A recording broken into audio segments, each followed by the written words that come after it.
Mát.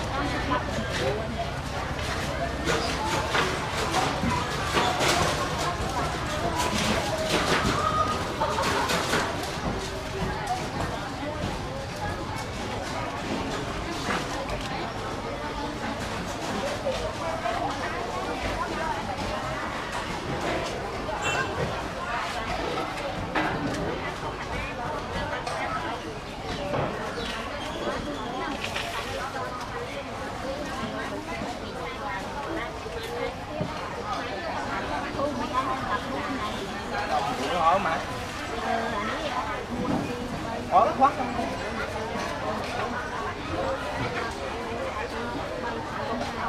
Mát.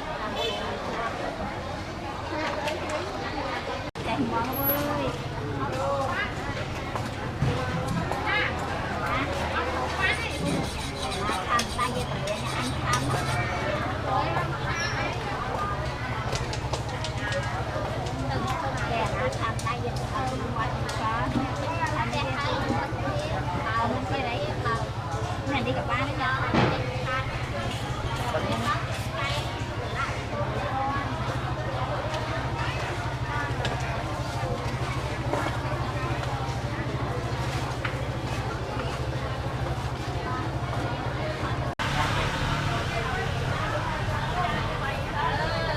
Chặt vào bật con ạ. Con sọc cái làm lái á nè.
Lô nè, nhớ món, nhớ món.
thì ông cao na thì xem chỉ cho tôi tới phải coi bằng ngày mồm ăn luôn vậy nhỉ tôi chỉ ngon nè đây là tiếng Anh mới là đó con cái lưỡi mà cho buồn mơ mơ thì kia anh nhà đăng nhà tới tôi con áo quay mơ thôi anh cha mơ thôi làm ơn với buồn mơn với mày buồn mơn ai đã buồn mơ bơ ngoan đấy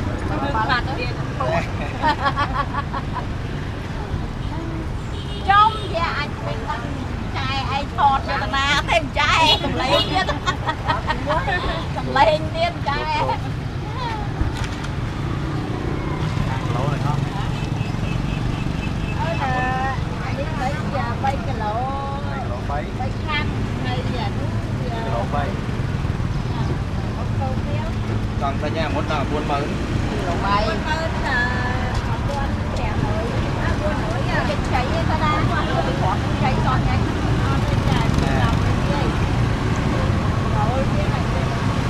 nó mua cái này thôi thôi mua loại xa toàn mua đây cái mua hoặc rau chứ không hoài này hao lôi hao buồn mơn mà ăn dừng bay con nó buồn mơn phân sao bay con hai tờ đến mua vậy hai tờ đến mua chứ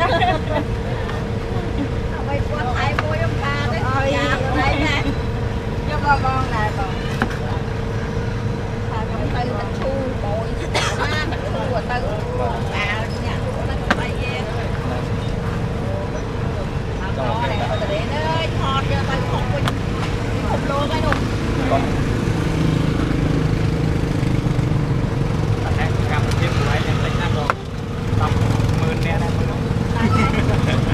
chào việc chắc ai muốn ăn thôi cho tình kia cái chân đây ruột màu ơi đừng thấy lắm đẹp đấy ủa mới sai mai cam lỗ này đó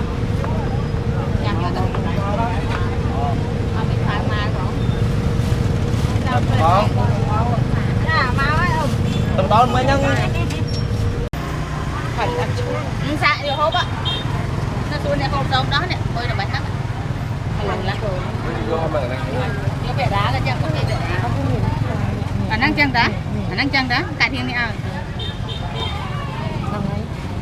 nghe khai như biết khả năng chân này đi tìm mơ nói mà để vô chiêm á thầy nói thêm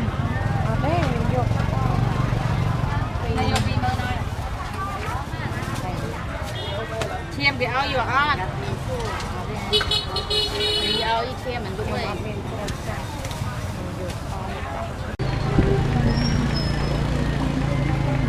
ngon muối thế đó có đó nha lại luôn tay cho muối đang đá lại